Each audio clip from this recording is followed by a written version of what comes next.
নমস্কার বন্ধুরা, বাঙালি রান্নাঘরে আপনাদের সবাইকে স্বাগত জানিয়ে আজকে রান্নাবান্না আমি আবার শুরু করতে চলেছি। তো আজকে করব মাছের মাথা দিয়ে বাঁধাকপির ঘন্ট আর করব ডিমের অমলেট করে আলু দিয়ে মাখা মাখা করে ঝোল। তো আপনারা পুরো ভিডিওটা আমার সঙ্গে থাকুন। এই বাঁধাকপিটা বাজার থেকে আনিয়েছি, এবার আমি এটাকে সাইজ করে কেটে নেব। বাঁধাকপিটা বেশ টাইট আছে, বাঁধাকপি টাইট না হলে কোচানো ভালো হয় না।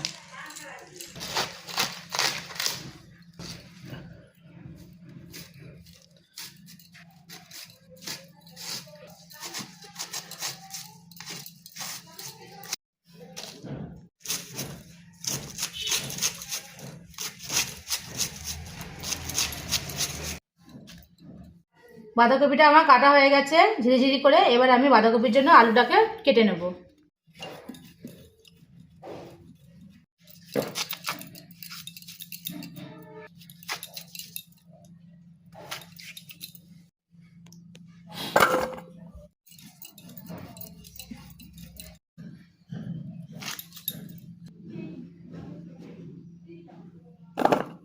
বাঁধাকপি আলুটা আমার কাটা হয়ে গেছে, এবার আমি ডিমের অমলেটের জন্য আলুটা কেটে নেব।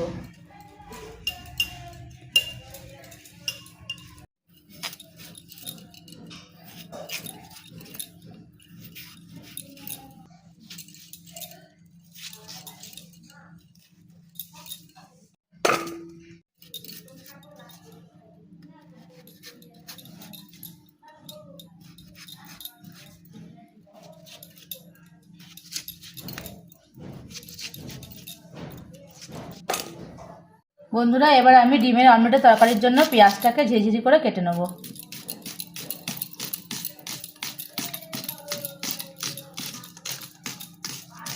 বন্ধুদের একদিনকে মাছের মাথা দিয়ে পুঁইশাক করে দেখাবে। হ্যাঁ, ওটা করা হয়নি, আমিও ভাবছিলাম মাছের মাথা দিয়ে পুঁইশাকটা অনেকদিন করা হয় না।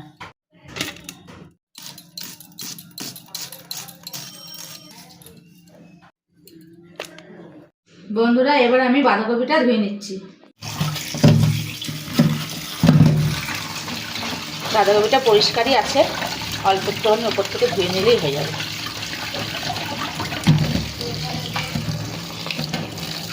তো বন্ধুরা, বাঁধাকপি আর ডিমের অমলেটের জন্য আমি শুকনো কড়াতে গরম মশলা জিরেটা টেলে নেব।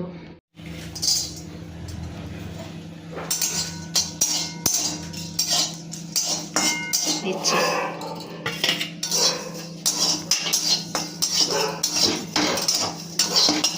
আর ওদিকে কাঁচা লঙ্কা, শুকনো লঙ্কা আর আদাটা আমি মিক্সিতে পেস্ট করে নেব। তাতে আমি তেল দিয়ে দিচ্ছি, দিয়ে প্রথমে বাঁধাকপি আলুটা আমি ভেজে তুলে নেব। দিয়ে দিচ্ছি আলু,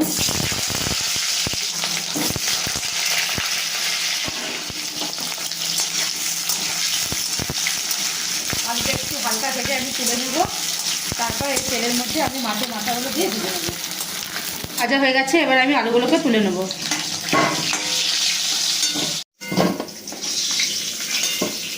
আমি তেলের মধ্যে দিয়ে দেবো জিরে আর তেজপাতা ফোড়ন।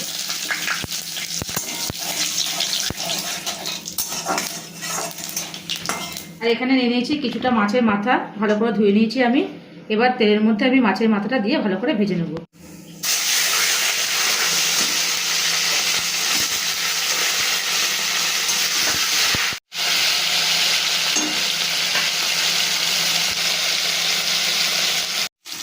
তো মাছের মাথাটা আমার খুব ভালো করে ভাজা হয়ে গেছে। এবার আদা আর কাঁচা লঙ্কা, শুকনো লঙ্কার বাটাটা আমি এর মধ্যে দিয়ে দিচ্ছি।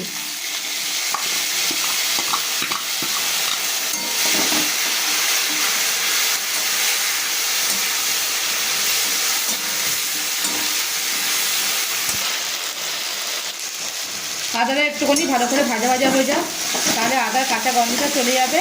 তারপর আমি দিয়ে দেবো কেটে রাখা কপিগুলো। আদা, কাঁচা লঙ্কা, কাঁচা গন্ধটা চলে গেছে, এবার আমি কপিগুলো দিয়ে দেবো কড়াইয়ের মধ্যে।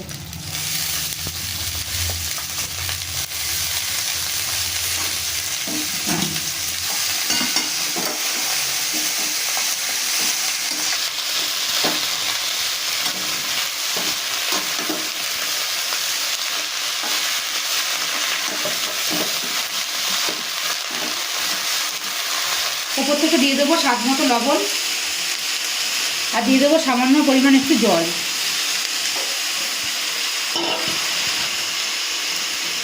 এবার আমি কপিটাকে ঢেকে দেবো। এটা কিছুক্ষণ ঢাকা থাকুক, তারপর ঢাকাটা খুলে আপনাদের দেখাবো কতটা নরম হয়েছে। কপিটা ঢেকে দিলাম কেন, তাতে কপিটা ভালোভাবে একটু সেদ্ধ হবে আর কপিটা আস্তে আস্তে মজে আসবে, মানে অল্প হয়ে আসবে, তখন নাড়তে চাড়তে আমার সুবিধা হবে। বন্ধুরা এবার ঢাকাটা তুলে দেখি কপিটা আমার কতটা সেদ্ধ হয়েছে। বাহ, তো দেখুন বন্ধুরা, কপিটা আমার ভালো সেদ্ধ হয়ে গেছে এবং কপিটা বেশ নরমও হয়ে গেছে, নরম হয়ে একেবারে কমে গেছে। এবার আমি এতে ভেজে রাখা আলুগুলো দিয়ে দেবো।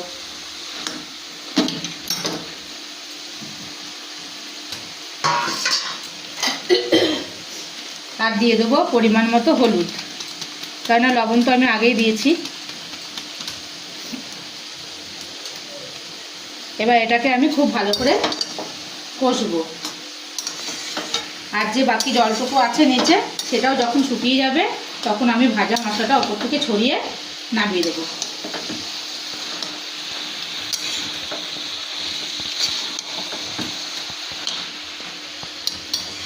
দিয়ে দিচ্ছি একটু চিনি।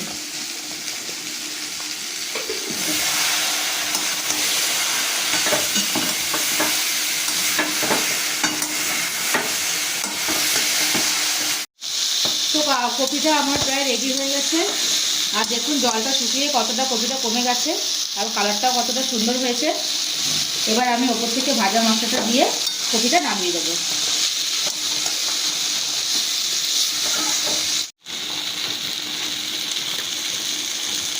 আমি এবার ওপর থেকে ভাজা মশলাটা দিয়ে দিচ্ছি, মানে যেই মশলাটা আপনাদের দেখিয়েছিলাম শুকনো খোলাতে আমি তেলে নিয়েছিলাম, সেই মশলাটা আমি দিয়ে দিলাম।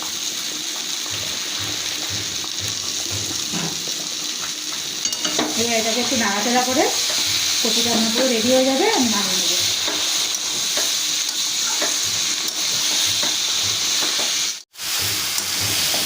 তো মশলাটা দিয়ে আমি খুব ভালো করে এটাকে নাড়িয়ে চাড়িয়ে কষিয়ে নিয়েছি। এবার কপিটা আমার পুরো রেডি হয়ে গেছে। এবার আমি কপিটাকে থালার মধ্যে নামিয়ে দেবো। এবার কপিটা আমি নামিয়ে দিচ্ছি।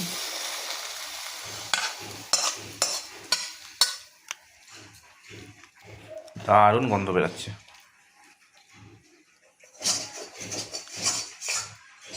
এবার কড়াতে আমি তেল দিয়ে দিচ্ছি ডিমের অমলেটটা করার জন্য।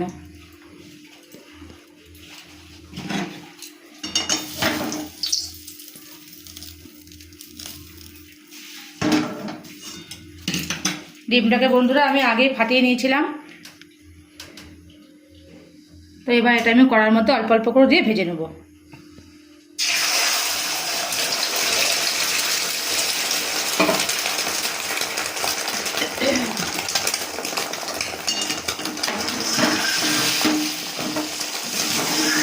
এটা বড় অমলেট হবে।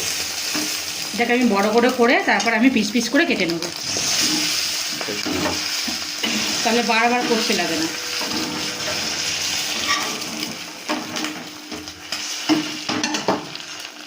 ভাজা হয়ে গেছে, এবার আমি ডিমটাকে গুটিয়ে নেব।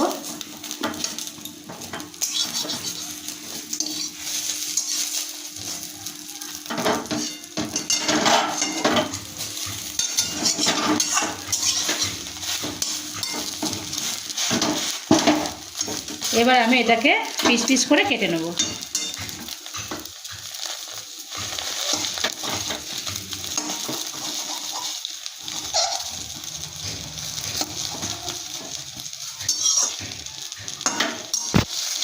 এবার ডিমগুলোকে আমি তুলে নিচ্ছি।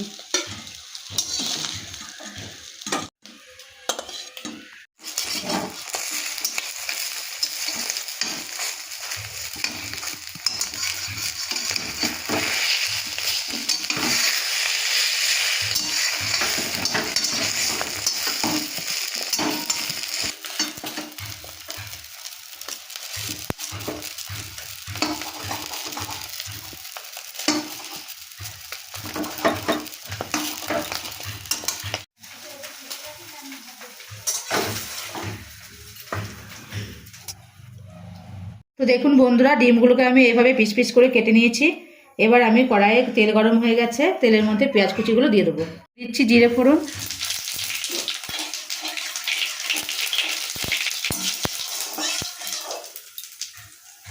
দিয়ে দিচ্ছি পেঁয়াজ কুচি,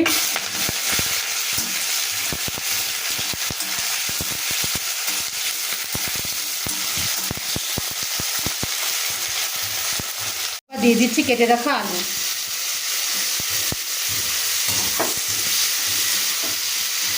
আলু পেঁয়াজটা আমার একটুখানি ভাজা হয়ে যায়, তারপরে আমি আদা, কাঁচা লঙ্কা, শুকনো লঙ্কা একসঙ্গে দিয়ে রেখেছিলাম, সেটাকে দিয়ে কষিয়ে জল দিয়ে দেবো।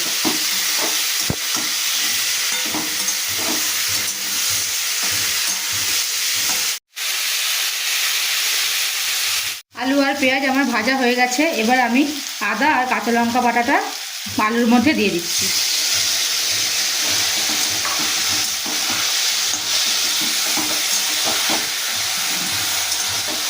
তো এটাকে একটুখানি কষাবো যতক্ষণ না পর্যন্ত জলটা টেনে যাচ্ছে, তারপর আমি একটু জল এর মধ্যে দিয়ে দেবো।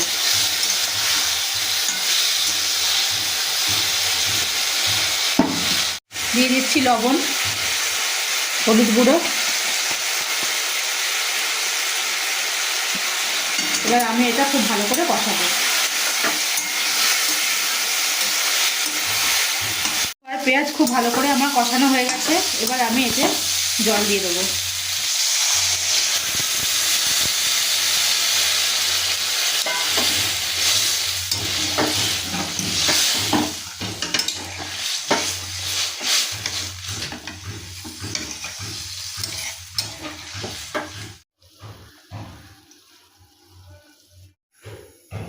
দেখুন বন্ধুরা, ঝোলটা আমার খুব ভালোভাবে ফুটে গেছে। এবার আমি ভেজে রাখা ডিমগুলো ঝোলের মধ্যে দিয়ে দেবো।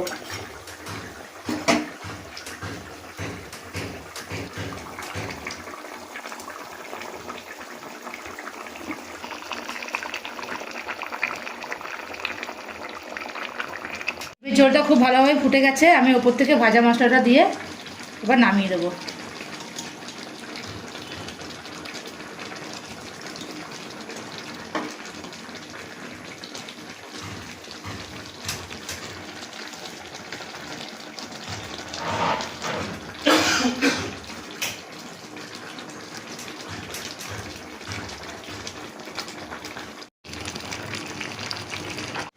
তো ডিমের আমলেটের ঝোলটা আমার পুরো রেডি হয়ে গেছে, এবার আমি এটাকে নামিয়ে নেব।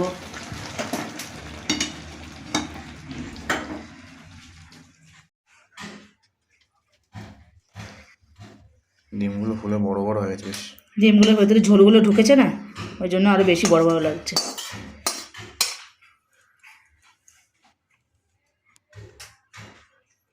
তো বন্ধুরা, রান্না বান্না তো আমার হয়ে গেছে। তো আজকের রান্নাগুলো যদি আপনাদের ভালো লেগে থাকে, আপনারা বাড়িতে করে খাবেন। আশা করছি ভালোই হবে এবং ভালোই লাগবে। আর আমার চ্যানেলটিকে লাইক, কমেন্ট, শেয়ার এবং সাবস্ক্রাইব করে আমার পাশে থাকবেন। আর যারা ফেসবুক থেকে দেখছেন তারা আমার চ্যানেলটিকে ফলো করবেন। ধন্যবাদ।